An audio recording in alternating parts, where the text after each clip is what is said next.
uma bênção de Deus. Mateus 24, versículos 1 ao 5, diz assim a palavra de Deus. E quando Jesus ia saindo do templo, aproximaram-se dele os seus discípulos para lhe mostrarem a estrutura do templo. Jesus, porém, lhes disse: não vedes tudo isto? Em verdade vos digo que não ficará aqui pedra sobre pedra que não seja derribada.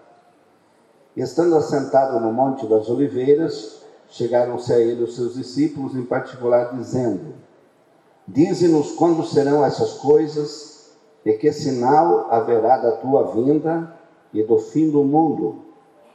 E Jesus respondendo disse-lhes: acautelai-vos que ninguém vos engane, porque muitos virão em meu nome dizendo: eu sou o Cristo, e enganarão a muitos. Posso ouvir um amém pela palavra de Deus? Glória a Deus. Meus queridos, eu vou falar com vocês essas 4 terças-feiras, especificamente sobre a vinda de Jesus, que é um dos temas da escatologia. A palavra escatologia, do termo grego eschatos, que significa último, e logia, que significa tratado ou discurso, significa o tratado das últimas coisas. Obviamente que o tratado das últimas coisas é um conteúdo imenso de temas que o pastor Antônio Gilberto, quando fez uma súmula temática da escatologia, ele dividiu em 45 partes da escatologia bíblica. Então tem 45 temas escatológicos para serem falados. Então isso significa uma abundância muito grande nas escrituras no que diz respeito a esse tema. Porém, tem 4 formas um pouco mais didática e prática de você abordar os assuntos da escatologia. Tem a forma literária, que você fala, por exemplo, da literatura escatológica. Isto é, você estuda o livro de Apocalipse, ou estuda as profecias do livro de Daniel, ou estuda as profecias de Ezequiel, ou estuda as profecias de Isaías, enfim, e vários outros capítulos dos evangelhos. Tem o método de análise cronológica, que você estuda a escatologia conforme os eventos vão de forma sequencial. Existe uma sequência de fatos que vão acontecendo e você pode cronologicamente estudar esta matéria chamada escatologia. Tem também a metodologia temática, que é essa que nós vamos estudar. Nós vamos pegar um tema da escatologia, um só. Um que é a vinda de Jesus, ou arrebatamento da igreja, especificamente um só. Então, vamos estudar esse tema e vamos procurar entender aquilo que é mais importante dentro dessa temática. Assim sendo, estas formas de analisar a escatologia bíblica são formas que te ajudam a entender um pouco melhor aquilo que as profecias predizem, que existe uma abundância imensa de coisas ditas pelos profetas e também por Jesus. É bom dizer também para os irmãos que este sermão profético do Senhor Jesus, ele proferiu na última semana da sua vida aqui na terra. Ele proferiu esse sermão profético na terça-feira. Ele descansou na segunda, trabalhou na terça e trabalhou muito na terça-feira, porque se você ler o Evangelho de João, do capítulo 12 em diante, trata da última semana de Jesus. Veja, do capítulo 12 ao capítulo 21 de João, trata da última semana, sua morte e ressurreição. É uma abundância de textos que os evangelistas escreveram. No caso de Mateus, começa no capítulo 21, com a entrada triunfal no domingo. No caso de Marcos, começa no capítulo 14. No caso de Lucas, começa no capítulo 19. Quer dizer, A maior parte dos evangelhos trataram da última semana de Jesus. E Jesus, ele trabalhou tanto nessa última semana, que a terça-feira foi o dia mais intenso de trabalho. A terça-feira, o dia mais esforçado. Ele volta para Betânia na quarta, e ele retorna às suas atividades na quinta durante o dia, e na quinta noite, então, ele é preso para ser morto na sexta, e sepultado, e ressuscitar no domingo pela manhã. E ele ressuscitou, e ele está aqui, ele disse: eu estarei convosco todos os dias, até a consumação dos séculos. Assim sendo, quando você vê, por exemplo, um texto como esse, e pensa que era as últimas pregações de Jesus, as últimas falas dele, só João é que não vai relatar esse sermão profético, somente João. Mas Mateus, Marcos e Lucas relatam exatamente na mesma ordem, tal qual, com a diferença do acréscimo que Mateus faz de 3 parábolas que ele coloca, e ele escreve então 2 capítulos, o capítulo 24 e o 25. Marcos escreve o capítulo 13 e Lucas escreve o capítulo 21. Assim sendo, foi muito intenso esse momento de Jesus. E ao estudar esta temática vinda de Jesus, a gente analisa 3 coisas. Nós vamos estudar aqui com vocês 3 coisas. Primeiro, se estuda os sinais da vinda de Jesus. Em segundo lugar, se estuda as advertências relativas à sua vinda. Em terceiro lugar, se estuda a promessa da sua vinda. Por que é importante fazer essas divisões? Eu não sei se vocês trouxeram um caderninho, um bloquinho, uma caneta, ou pelo menos coloca o teu tijolol aí para gravar, né? Porque é interessante que as pessoas vêm para o estudo bíblico e não trazem nem uma caderneta, nem uma caneta, mas tem um celular, grava pelo menos no celular, ou pelo menos pede a gravação depois para você repassar, porque você tem que aprender alguma coisa. Você precisa aprender alguma coisa. É impossível, por exemplo, ficar aqui 4 terças-feiras, falando no mínimo 1 hora cada terça-feira, e chegar no fim delas você fica assim, falaram tanta coisa que nem entendi direito o que disseram. Mas aí faltou um pouco de atenção, um pouco de aplicação. Então vou repetir, nós vamos estudar os sinais, as advertências e as promessas. Os sinais nós vamos estudar em 3 etapas. Veja só, tem 3 etapas que se estudam os sinais. Sinais em Israel, sinais no mundo e sinais na igreja.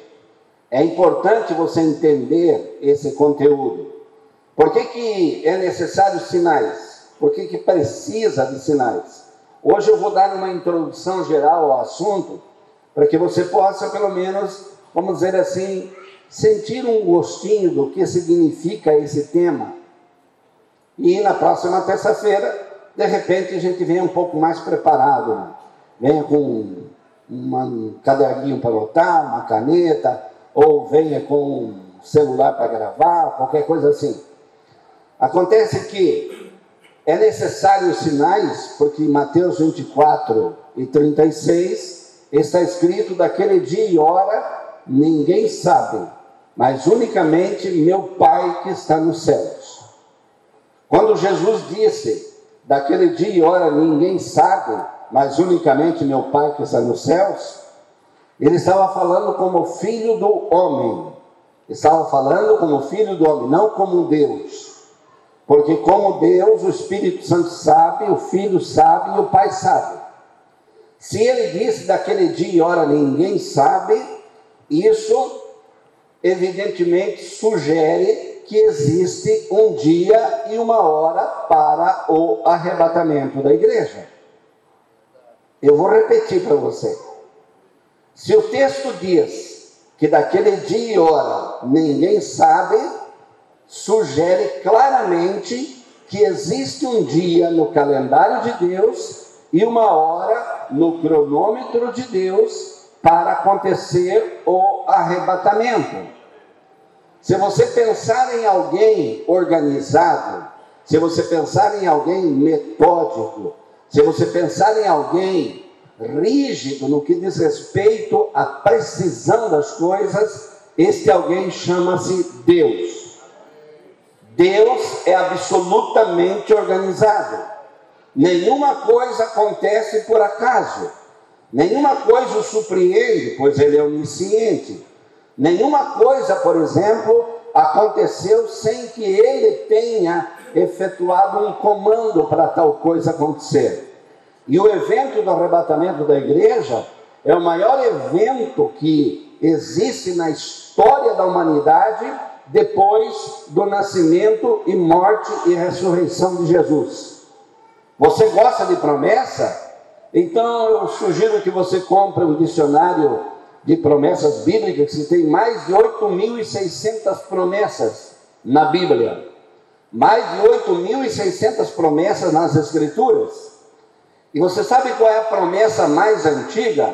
A mais antiga cumprida é a de Gênesis 3:15.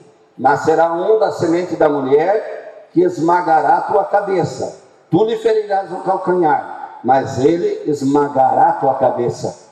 Isso já aconteceu, já se cumpriu. Jesus já nasceu. E Jesus, olha bem, Jesus já esmagou a cabeça da serpente. Tem muita gente que pensa que Satanás tem aquele poderio todo. Não é bem assim, não. Capítulo 12 do Evangelho de João, Jesus disse: chegou a hora do príncipe desse mundo, e ele será expulso. Ele será expulso. Vai ser tomado da mão dele a chave da morte e do inferno. E aí Jesus vai proclamar posteriormente dizendo: é-me dado todo o poder no céu e na terra, toda a autoridade pertence a mim. Sabe o que significa isso? A serpente com a cabeça esmagada. Mas chegará um dia, está escrito no capítulo 16, e versículo 20 de Romanos, chegará o dia, diz o texto, em que Deus esmagará Satanás debaixo dos vossos pés. Ele já foi esmagado por Jesus e ele será esmagado pela igreja. Vai ser esmagado pelos pés da igreja. Vai chegar o dia em que a igreja triunfará total e absolutamente com Cristo, e Satanás será esmagado debaixo dos pés daqueles que confiaram no Senhor. Você glorifica a Deus por isso? Assim sendo, você pensar nestas coisas, promessas, sabe qual é a outra promessa mais antiga que está para se cumprir? A mais antiga de todas. Versículo 14 da Epístola de Judas, escreveu dizendo: eis que é vindo o Senhor com milhares de seus santos, para fazer justiça na terra sobre todos aqueles que não deram crédito à sua palavra.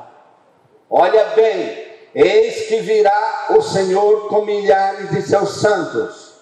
É uma promessa que já vincula a manifestação de Cristo em glória, 7 anos depois do arrebatamento, mas também diz respeito à vinda do Senhor, porque a vinda de Jesus tem duas fases: a primeira fase oculta, para arrebatar a igreja, e a segunda fase pública, para mostrar a sua glória e a glória da sua igreja. Acontece que esta é uma promessa das mais antigas, e ela está prestes a se cumprir, ela está próxima de se cumprir. É por isso que os sinais precisam ser vistos. Lucas 21 e versículo 24, está escrito: olhai para a figueira e para as demais árvores, olha para Israel e olha para as nações. O sinal precisa ser visto, entendido e interpretado, precisa ser conhecido. Nós estamos vivendo a época em que a Escritura previu. A Escritura predisse esse momento. Nós somos a geração que tem as maiores características do arrebatamento. Eu não estou afirmando para você que Jesus virá amanhã ou daqui 10 anos. Eu estou dizendo que nós, como geração, nós temos as características do arrebatamento. Nós vivemos num tempo onde os sinais do arrebatamento estão cumpridos. Se você perguntar para mim quantos sinais faltam para cumprir-se, segundo todos os estudos que eu já fiz das profecias bíblicas, não falta nenhum sinal para se cumprir, para Jesus vir arrebatar a igreja. Todos estão cumpridos, absolutamente todos. Mas infelizmente existem muitos que dormem, existem muitos que são insensíveis, existem muitos que estão desapercebidos, e isso é um perigo tremendo. Capítulo 16 do Evangelho de Lucas, ele falou, capítulo 17, melhor dizendo, versículos 20 a 26, ele disse que seria como nos dias de Noé, que seria como nos dias de Ló, que eles não perceberam e veio o juízo e os levou a todos. Estar desapercebido é um grande problema, é um grande perigo, estar desapercebido. Estar desapercebido é não perceber os sinais que estão ao redor de você, é não perceber que Deus está escrevendo nas paredes estucadas do universo: o meu filho está voltando, o meu filho está vindo buscar a sua igreja. E você não pense você, por exemplo, que pelo simples fato de você estar andando direitinho, isso te assegura que você vai ser arrebatado. Não, você precisa estar em comunhão com o Espírito Santo. E comunhão com o Espírito Santo é estar vivo, estar avivado, estar cheio do Espírito Santo, estar desperto, estar ligado, estar atento.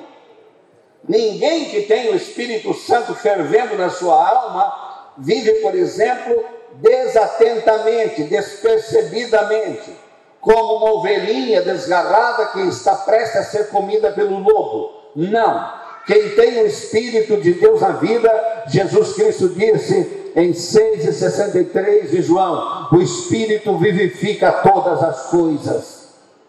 Ele torna viva a pessoa, ele desperta a pessoa. E não pode você, por exemplo, estar desapercebido. E o sistema do mundo de hoje, ele se empenha para roubar a tua atenção, para tirar a tua atenção, para fazer você ficar desapercebido, para fazer você não ficar ligado, como diz alguém, ou conectado. As pessoas ficam conectadas em outras coisas, ligadas a outras coisas, mas não conectado com aquilo que diz respeito à vinda do Senhor.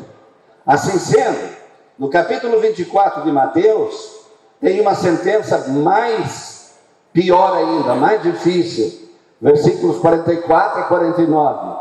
Jesus Cristo disse: o Filho do Homem virá uma hora em que não penseis. Eu tenho temor dessas palavras. O Filho do Homem virá numa hora em que não penseis. Como assim? Se você não pensa, você não sente. Se você não sente, você não crê. Se você não crê, você não espera. Se você não espera, você não vai ser levado, não vai ser arrebatado. Você vai ficar. É uma consequência de fatos.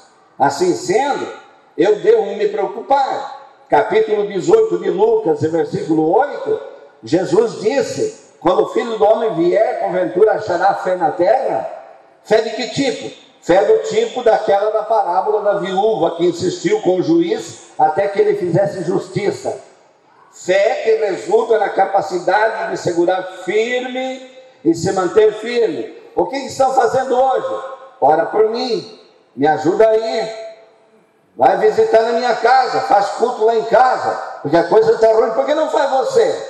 Por que não ora você? Por que você não se levanta? Por que você não é o sacerdote na tua casa? Por que você não faz as coisas que têm que ser feitas? É essa fé que Jesus disse: quando o Filho do Homem vier, achará porventura essa fé? Essa fé que tudo está ao contrário, mas não desiste. Tudo diz não, mas ela crê. Tudo se opõe, mas ela segue. Tudo tenta derrubar, mas ela está em pé. Irmão, Jesus está procurando crente que seja capaz de dizer como Jó: ainda que ele me mate, eu continuarei esperando por ele.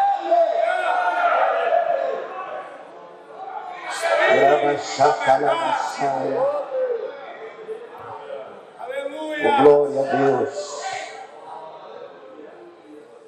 É muito perigoso viver esta situação em um tempo de tanta proximidade do evento chamado arrebatamento.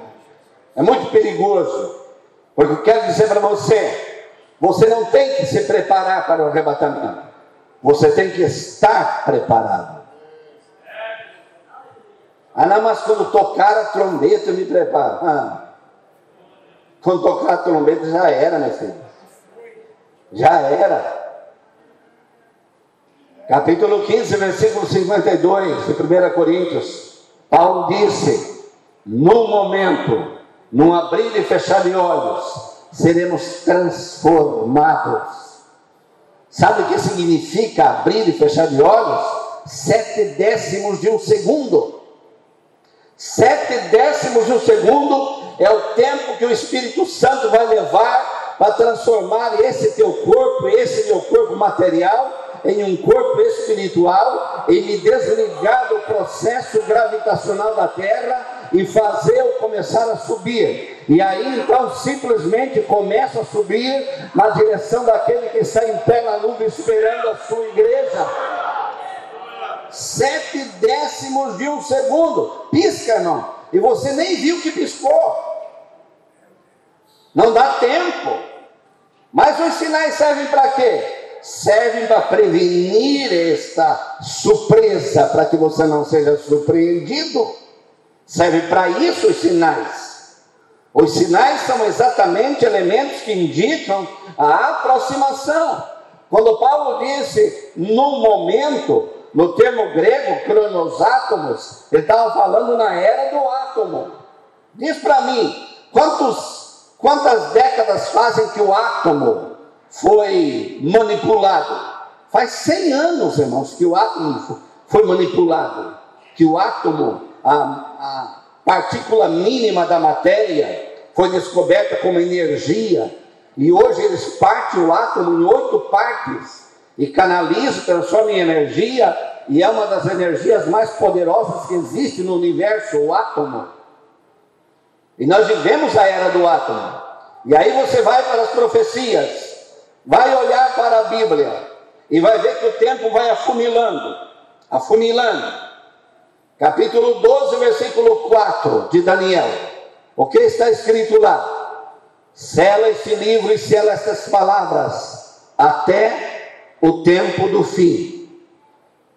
Porque correrão muitos de um lado para o outro e a ciência se multiplicará. Qual é o sinal que está apontado na predição de Daniel? Quando chegasse esse chamado tempo do fim, seria a mobilidade demográfica, as pessoas se deslocarem, muitos correrão de um lado para o outro. E em segundo lugar, a ciência se multiplicar. Se você olhar, por exemplo, para a questão da mobilidade, você não tem ideia do que existe no que diz respeito a você se transportar de um lado para o outro do mundo. Você consegue se transportar. Agora estão fabricando um avião não supersônico, hipersônico, que ele vai fazer do Rio de Janeiro até Nova York em 2 horas. 2 horas. E é 12 horas de viagem normal. E esse avião hipersônico vai fazer em 2 horas. Aquilo que a gente assistia como ficção científica, de Guerra nas Estrelas, o All-Star, e aquelas naves que faziam isso, desaparecia, é realidade hoje, não é mais ficção, é realidade. Isso existe. A ciência, a tecnologia chegou a isso. Não somente a questão da mobilidade, mas a multiplicação da ciência. Você não pode estar alheio, por exemplo, ao que está sendo feito no mundo, a como a ciência está avançando no mundo, e como a ciência está mudando a face das coisas. É uma coisa tremenda. Diz para mim, Quem aqui há 40 anos atrás tinha um telefone?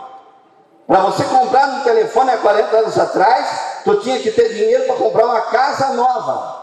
E aí conseguia comprar um telefone. Porque o valor do telefone valia o valor de um carro zero, de muito bom, ou de uma casa nova. Agora eu pergunto, quem é aqui que não tem um telefone aí na bolsa aí? Quem aqui não tem um telefone? Eu não tenho porque não gosto de ser perturbado. Ele é perturbado. Não gosto. Telefone na minha casa só minha esposa tem. É o nosso telefone celular. Mas é uma perturbação. É um negócio que na minha... Quer ver bem naquela hora que está lá orando, ele toca lá, você vai ver, é um número besta que está lá, e não dá para xingar porque você está orando, e não adianta xingar porque a secretária eletrônica está falando, não adianta xingar. Mas é só para te perturbar. Liga 300 números por dia. É 11 horas da noite, de repente toca o telefone, alô, eu gostaria de falar com fulano de tal. Há casos que nem tem o fulano de tal na casa, e há casos que o fulano de tal é o dono ou a dona da casa, oferecendo empréstimo. Sabe que Jesus tem poder, 11 da noite oferecendo empréstimo, irmão. Isso é coisa do outro mundo. É um negócio que, olha, como dizia meu falecido sogro, Antônio, é golpe. Para ele tudo é golpe, e era golpe mesmo. Diz para mim, a tecnologia está invadindo todos os sistemas. O sistema global do mundo, o mundo globalizado, aquela ideia que foi emitida em 1983, quando o movimento Nova Era completou 100 anos e começou a emitir suas mensagens subliminares, suas mensagens através de símbolos, de coisas e de títulos. Mãe Natureza, Mãe Terra, e foi esses nomes e símbolos que foram espalhados. Começaram a ser emitidos esses símbolos. E uma das ideias desse sistema nova-erino é criar uma aldeia global para que o Maitreya, que não é outra coisa senão o capeta, o Satanás, o anticristo, para ele dominar, mas ele chama de Maitreya. Acontece que desse ponto em diante, o mundo começou a se transformar numa aldeia global. E essa aldeia global, ela possibilita você ter em tempo real qualquer fato que aconteça na Terra. Você ter em tempo real, no mesmo instante que acontece, você recebe na palma da mão, num iPhone, num iPad, num iPod, numa mensagem de televisão ou num computador. Você pode receber instantaneamente a mensagem. É uma coisa explosiva. A ciência se multiplicou. Agora, nesses últimos dias, se levantou esse maluco do Elon Musk. O Elon Musk, ele é mais do que doido. Doido perto dele é são.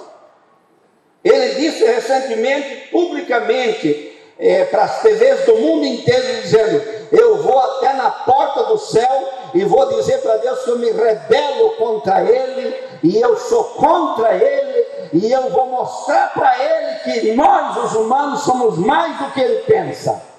Esse infeliz vai morrer, e devia morrer ontem já, mas Deus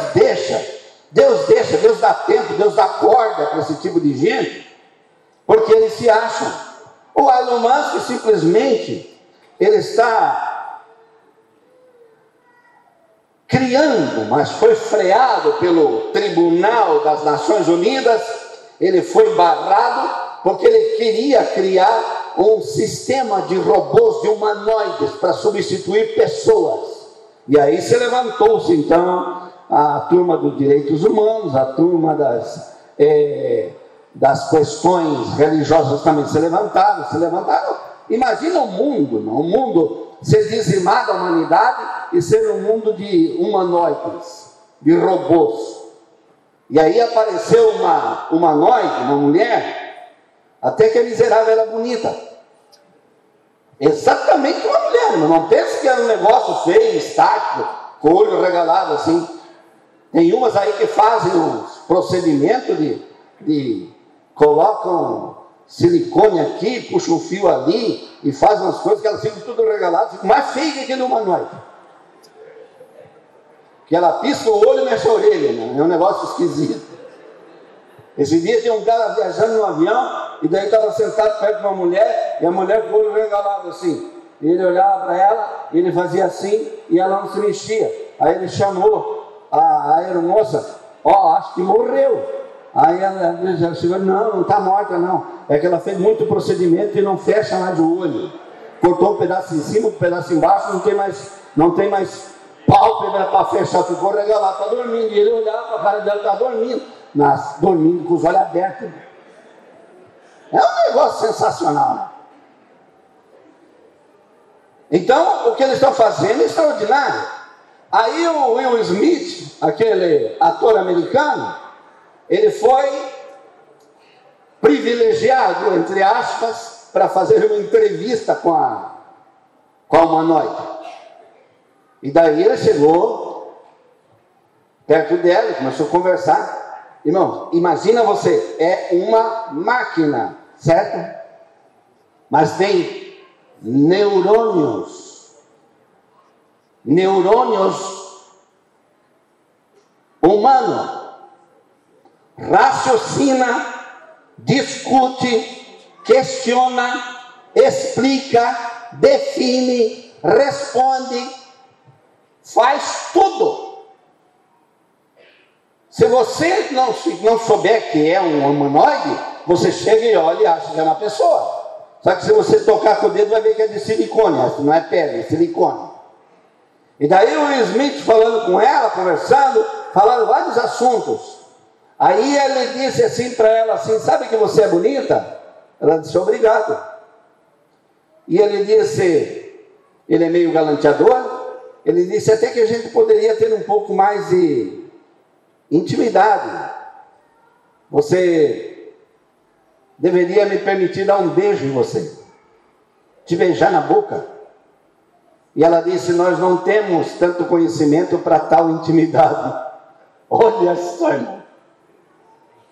Olha só. E daí o Will Smith perguntou para ela assim, tá tudo bem, tudo bem. Qual é o teu maior desejo? E aí vem a bomba. Destruir a humanidade. Em todas as TVs do mundo, destruir a humanidade. Este é o seu desejo. Já assistiu o filme A Revolta das Máquinas? Já assistiu o filme A Revolta dos Robôs? Já assistiu o filme A Guerra dos Humanoides? Irmão, aquilo era ficção, é realidade hoje. É realidade hoje. Nós estamos vivendo isso. Exatamente o que Daniel disse. A ciência se multiplicará. Eu estou falando essas coisas até engraçadas para vocês, para que a tua mente se desperte e entenda.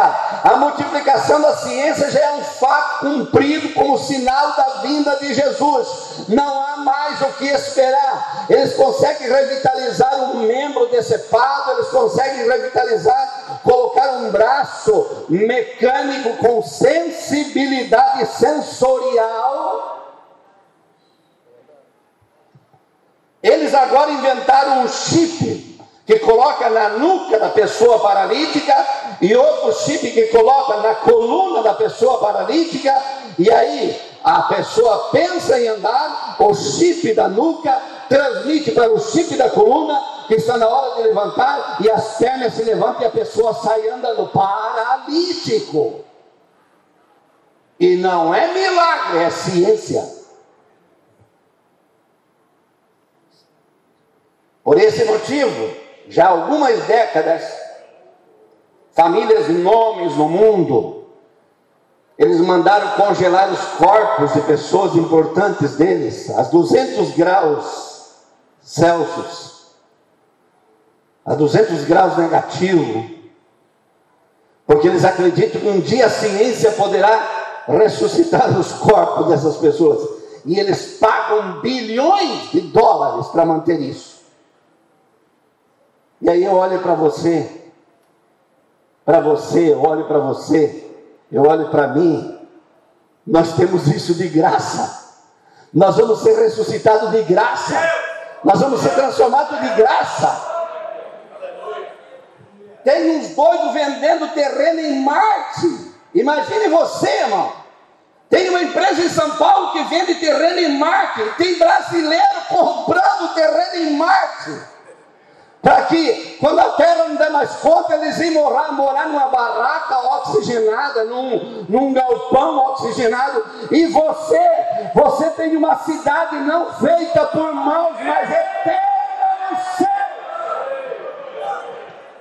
E aí eu fico pensando quais são os motivos de eu e você ficar desesperado. E ainda o salmista acrescenta: há um rio que alegra a cidade de Deus, as moradas do santuário do Altíssimo. Que coisa tremenda. Que coisa tremenda. Então a ciência está hiper, super, mega avançada. Esse sinal não precisa mais se preocupar. E ele está dito em que tempo? Tempo do fim.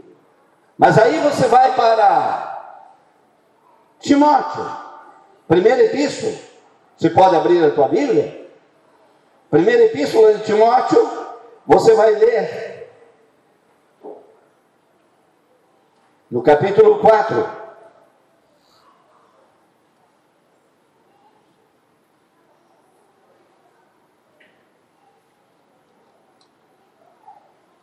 Lá fala de tempo do fim. Aqui, mas o Espírito expressamente diz que nos últimos tempos.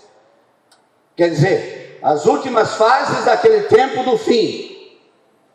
Qual é o sinal que está apontando aqui? Existe um afunilamento do tempo. Qual é os sinais indicados para estes últimos tempos? A apostasia. Apostasia. Porque apostatarão da fé, dando ouvido a espíritos enganadores, a doutrina de demônios, pela hipocrisia de homens hipócritas, que falam mentiras, tendo cauterizado a sua própria consciência. Qual o sinal que está indicado para esses últimos tempos? A apostasia, a negação da fé verdadeira. E negação mediante o engano, pelas doutrinas de demônios, que são transmitidas por homens hipócritas, porque tem a consciência cauterizada. Eu vou falar mais disso mais à frente, porque como advertência, esse texto aqui tem muita coisa. A consciência cauterizada significa queimada, queimada. E sabe o que significa queimar, cauterizar, queimar? Se você tiver uma cicatriz de queimadura, passe o dedo em cima da cicatriz de queimadura e veja qual é a leitura que o teu cérebro faz. Porque nós temos na ponta dos dedos os terminais do sistema nervoso. Você tateia e sabe o que você está tocando mesmo com os olhos fechados. Eu estou tocando uma superfície fria, lisa, que é um vidro. Eu não preciso olhar para saber. Acontece que quando você tem uma cicatriz de queimadura, você passa o dedo em cima da cicatriz e o cérebro não sabe dizer, porque o sistema nervoso não sabe emitir com exatidão a mensagem. Se arde, se queima, se coça, se é fria, se é quente, se é áspera, se é lisa. O cérebro fica confuso, não sabe dizer. Sabe o que significa ter a consciência queimada? Significa não saber definir a verdade. Mistura a verdade com a mentira, com a falsidade, com a mitologia, com a feitiçaria, com a simpatia, e vai misturando tudo e faz uma verdadeira farofa. Não sabe definir as coisas. A mente espiritual dessas pessoas não sabe fazer a leitura exata da palavra do Senhor. E a palavra do Senhor é de leitura simples, muito simples. Nos últimos dias, acontecerão essas coisas, os últimos tempos. Agora vai para 2 Timóteo, capítulo 3. Sabe, porém, isto, que nos últimos dias, tempo do fim, últimos tempos e últimos dias, sobrevirão tempos trabalhosos. E do versículo 2 até o 5, que eu vou voltar nesse texto também, você encontra a degeneração do caráter humano. E Paulo está falando da igreja, que aconteceria na igreja. Versículo 5 diz: tendo aparência de piedade. A palavra piedade do grego eusebeia é espiritualidade. Tendo aparência de espiritualidade, mas negando a eficácia dela, destes afasta-te. Isso na igreja, isso no ministério. Imagine você, é isso que Paulo está dizendo. E aí então, para finalizar, depois de passarmos do tempo do fim para últimos tempos e últimos dias, vai para 1 João capítulo 2 e versículo 18. E como sabeis, filhinhos, que é já a última hora, sabeis que o anticristo está aí. Qual é o sinal que João anota? A vinda do anticristo. E aí eu vou dizer uma coisa aqui que vai arrepiar até quem não tem cabelo. É bom dizer um negócio assim.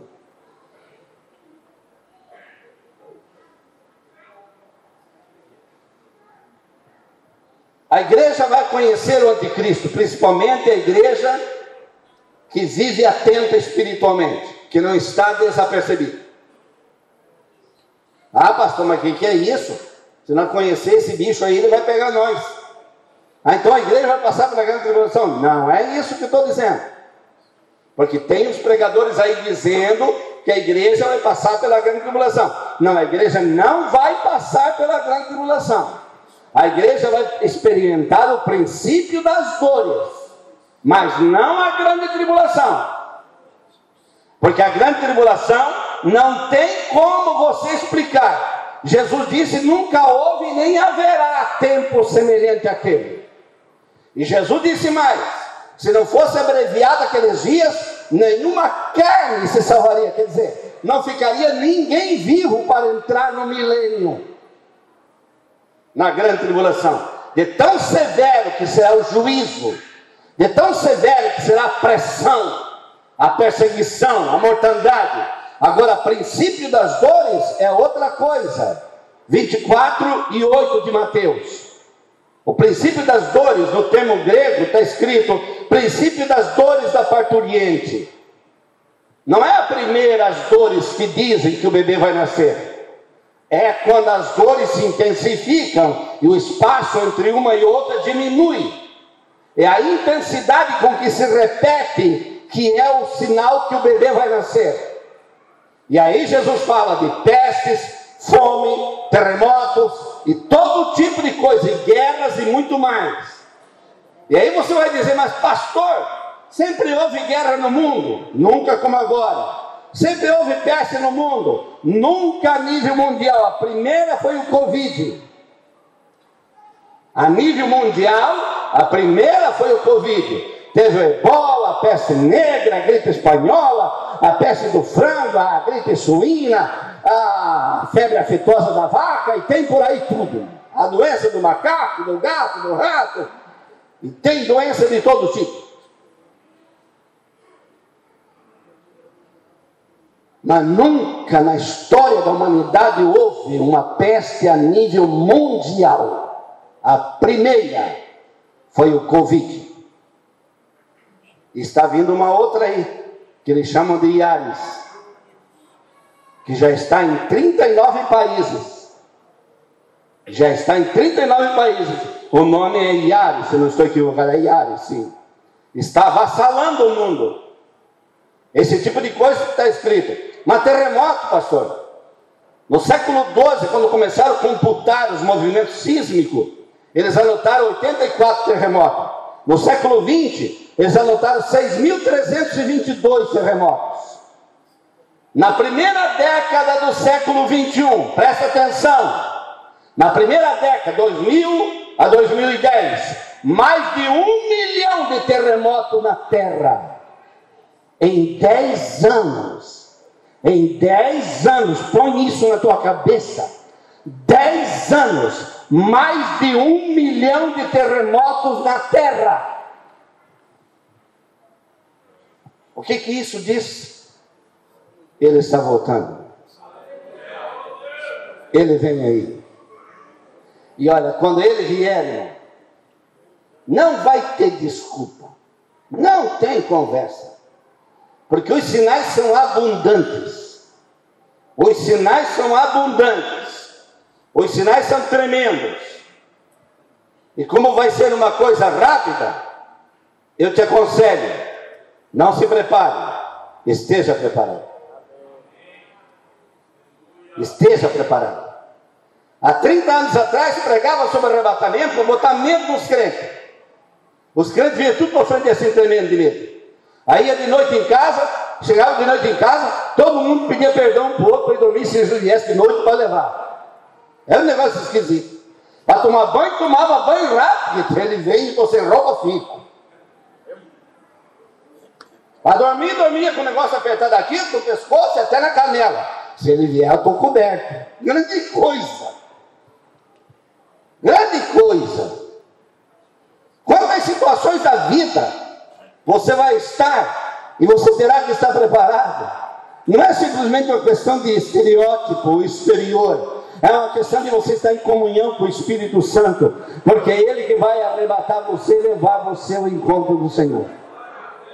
Em 0,7 de um segundo, aquilo que você hoje não permite, você fica aí com o teu raciocínio, com o teu conhecimento, com o teu entendimento, com os teus títulos, as tuas colações de grau, você analisa, pesquisa, questiona, e vai, e faz, tudo bem. Tudo bem.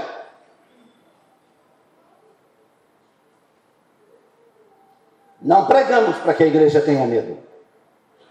Capítulo 4 de 1 Tessalonicenses, versículo 14 a 17, Paulo fala sobre arrebatamento do ponto de vista da ressurreição. E no versículo 18 ele diz assim: consolai-vos uns aos outros com essas palavras. Olha isso, irmão. A mensagem do arrebatamento é mensagem de consolo. É olhar para você e dizer: irmão, fica firme porque ele está vindo aí. Vai visitar um crente, irmão, que está meio desanimado. Irmão, levanta a tua cabeça porque ele está vindo aí. Ele está vindo aí. Irmão, você está sofrendo doença, mas ele vem, a doença fica e você vai. Você vai. Vai transformar esse corpo fraco, material, em um corpo glorificado, perfeito, semelhante ao dele, sem defeito nenhum. Não vai faltar nenhum membro, não terá nenhuma deficiência, será perfeito, semelhante ao de Cristo. O único corpo da eternidade que terá marca é o de Jesus, para mostrar a marca dos cravos, mostrar a marca dos espinhos, mostrar os pés, e nós olhar para Ele e dizer: por estas marcas que nós estamos aqui, Senhor. Mas o nosso corpo não terá nenhuma marca. Nenhuma. Ao contrário, será um corpo glorioso. Jesus chegou a dizer assim a vocês: se perseverarem em testemunhar de mim e confessar o meu Pai diante dos homens, vocês brilharão como o sol diante de meu Pai.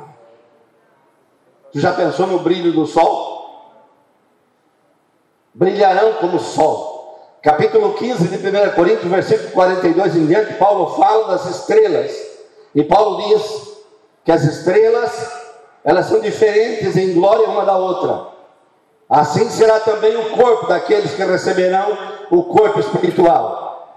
Daí alguém perguntou: mas como assim? Paulo diz, do versículo 32 em diante, ele diz: semeia-se corpo em fraqueza e colherá em fortaleza. Semeia-se corpo animal e colhe-se corpo espiritual. Semeia-se corpo em ignomínia, colhe-se corpo em glória. Irmão, o corpo que será colhido, que será levantado naquele dia, será semelhante ao de Jesus, um corpo glorificado. Ele será um corpo de acordo com a qualidade da tua alma remida, limpa, santa, em comunhão com o Senhor. E os perdidos, pastor? Coitados dos perdidos. Jesus disse que os perdidos, eles vão para um lugar onde o fogo não se apaga e o bicho não morre. Eles serão como um bicho. Eles terão um corpo conforme a qualidade da alma adúltera, mentirosa, assassina, idólatra, da feitiçaria, da imundícia. Esse será o corpo semelhante a um bicho. Mas você que é lavado no sangue do Cordeiro terá um corpo semelhante ao pinho. E estaremos para sempre com o Senhor, disse Paulo. Fica de pé em nome de Jesus.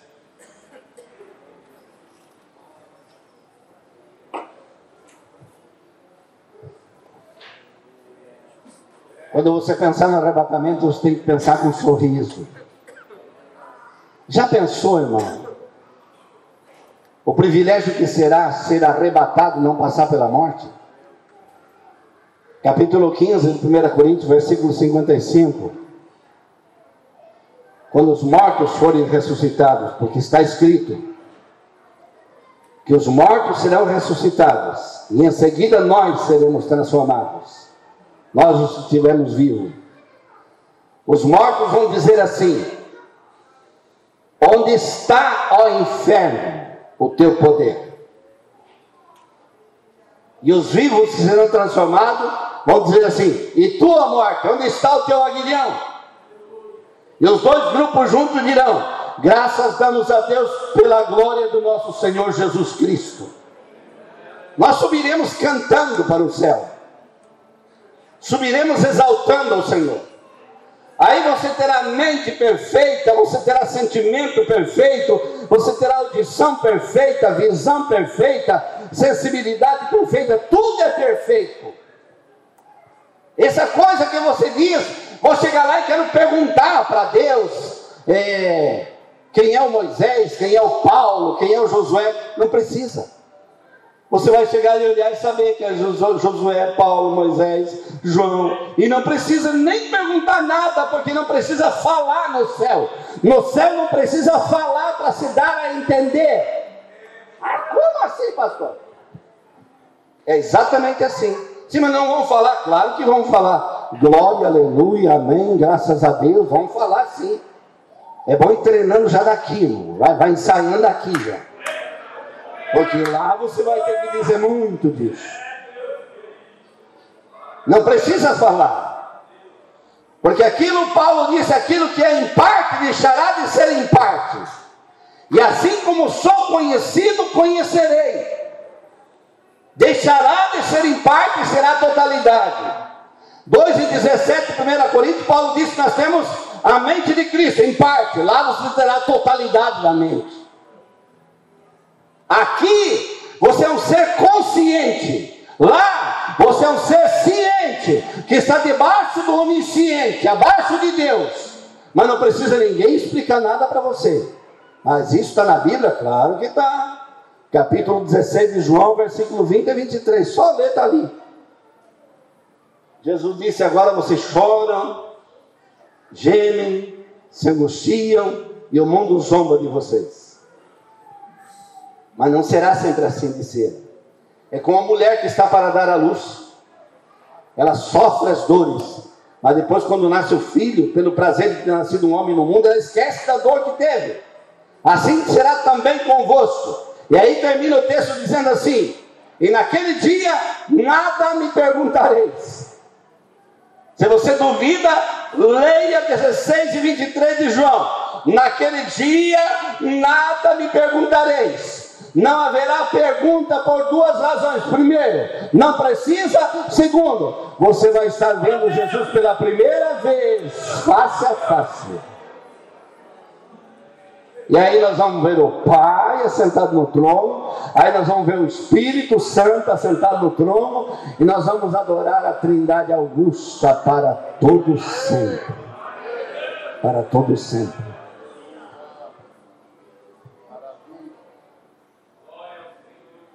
Glória a Deus. Eu quero orar com você.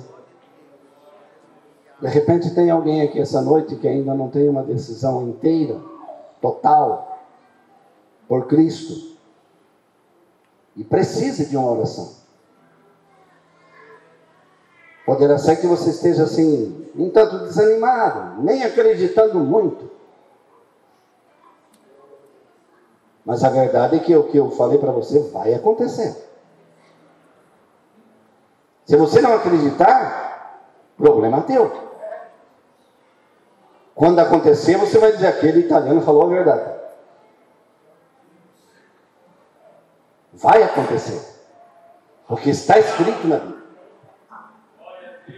Vai acontecer exatamente como está escrito. Jesus Cristo, quando chegar o dia do arrebatamento, e a hora do arrebatamento, o Pai vai dizer, meu filho, está na hora de buscar a tua noiva. Ele vai se levantar do trono. Quando ele se levantar do trono, todos os anjos o rodearão. Os querubins e serafins, quando chegam diante de Deus, eles cobrem o corpo com duas asas usam para voar, e duas asas cobrem o rosto, porque a glória de Deus é tanta, que eles se cobrem para andar na presença de Deus. Tamanha majestade. Todos se levantarão. E aí se levanta o arcanjo Miguel, porque está escrito no texto, que haverá no céu voz do arcanjo, haverá alarido e trombeta de Deus no céu. Levanta Jesus, levanta o arcanjo, e ele convoca os anjos guerreiros. E os anjos guerreiros se reúnem, e haverá alarido. E alarido é grito de guerra, é slogan de batalha. É aquilo que você vê nos filmes antigos: bater a espada no escudo e gritar a palavra de ordem. Os anjos baterão com a espada no escudo e gritarão: pelo Senhor e pela sua noiva, pelo Senhor e pela sua noiva.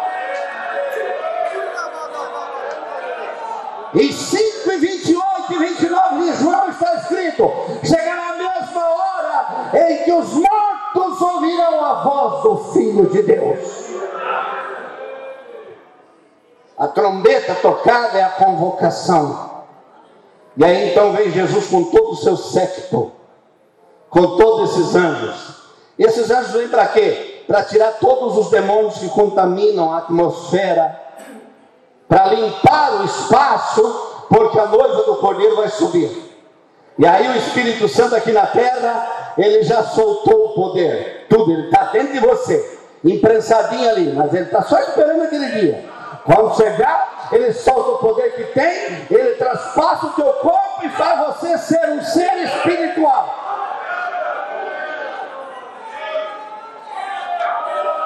E ele ressuscita os mortos. Veja que Paulo disse: semeia ser. Paulo fala de uma semente, a semente da vida, que não tem nada que destrua. O fogo não destrói, os animais vorazes não destrói. O Espírito Santo, pela sua onisciência de presença, toca naquela semente e levanta-se um novo corpo, uma nova vida, para começar a subir. São ressuscitados, e aí os vivos são transformados. E aí então são arrebatados. Arrebatado é tomado com força. Arrebatado é pegar com força e puxar. Ele pega com força e levanta todos e começam a subir. Começam a subir. E os demônios, esses infelizes, fedorentos, perturbados da cabeça, eles vão ser empurrados para os 4 cantos do universo e vão assistir a noiva gloriosa subindo. Lá vai ela, lá vai, lá vai, lá vai, lá vai, lá vai. Urabachá cantarabassaia. Oh, glória! Eu quero orar com você. Você precisa orar pela tua família. Você precisa orar pela tua casa. Você precisa orar pela tua casa e dizer: Senhor, eu quero que todos estejam comigo. A tua promessa é essa. Crê no Senhor Jesus, será salvo tu e a tua casa. Pode reivindicar, pedir para o Senhor isso e Ele vai fazer. Eu quero orar com você que queira vir à frente para orar pela tua família. Venha orar pela tua família. Venha orar pela tua casa. Venha dizer para o Senhor: Senhor, tu prometeu que se eu crer em ti será salvo eu e a minha casa. Sim, o Senhor salvará a tua casa. Sim, o Senhor resgatará a tua casa. O Senhor não deixará, como disse Moisés a Faraó, não ficará no Egito nenhuma unha, nenhum menino, nenhuma menina, ninguém ficará. Nós iremos e nos apresentaremos ante a face do Todo-Poderoso. Ninguém ficará. Oh, glória a Deus.